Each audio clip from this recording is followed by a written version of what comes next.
I'm going to show you guys how to bake and decorate sugar cookies like a pro. I'm going to take you through my favorite recipe and then of course everything that you need to know about royal icing. So let's get into it. Starting with the sugar cookie recipe, we're going to beat the butter and confectioner sugar on low speed using a paddle attachment in our stand mixer.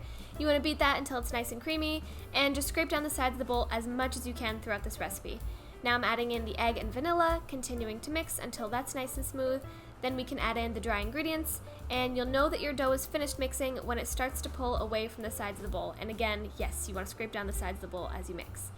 Now that my dough is finished, we're going to roll it out, and to help it from sticking to my rolling pin, we're going to place a piece of parchment on top, and I'm rolling this to 1/4 inch thick.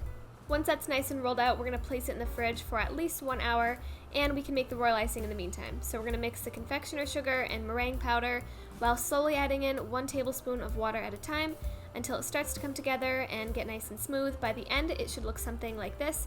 You don't want it too thin or it'll just flow over the sides of your cookie, but you also don't want it too thick or else it'll be too hard to pipe. Once it's finished, cover it with a damp rag so it doesn't dry out, and we can cut out our shapes now. So once the dough's had time to chill, cut out as many shapes as you can, then throw them in the oven to bake. For all baking details and instructions, you can find out my website at thesqueakymixer.com. Once we bake those, we can start to make our colors. So we need 2 different types of icing here. We need a outline consistency and a flood consistency. The outline consistency is exactly what we have without adding anything to it, so I'm placing my outline consistency in a piping bag here. To make the flood icing, I'm going to add a couple drops of water. You really don't need a lot. And I'm going to mix this until it's nice and thin. This is what's going to be used to fill the cookie, so it's a lot thinner than the outline consistency. And this is what it should look like. So I'm placing both those in a piping bag. Now, this is why we call it the outline consistency, because we're outlining the cookie. So go ahead and outline the cookie. I usually let that sit for a couple minutes before going in with the flood. To go in with the flood icing, you just work your way inward, starting on the outside, and it has a really nice smooth finish by the end.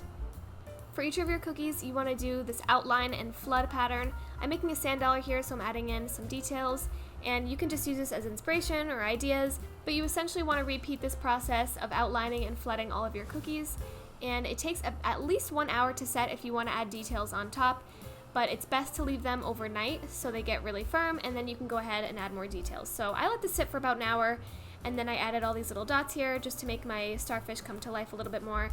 And obviously, as you can see, when I let the cookies set for a little while and then add my details on top, they sit on top of the cookie really nicely, so you can tell that there's different dimension there.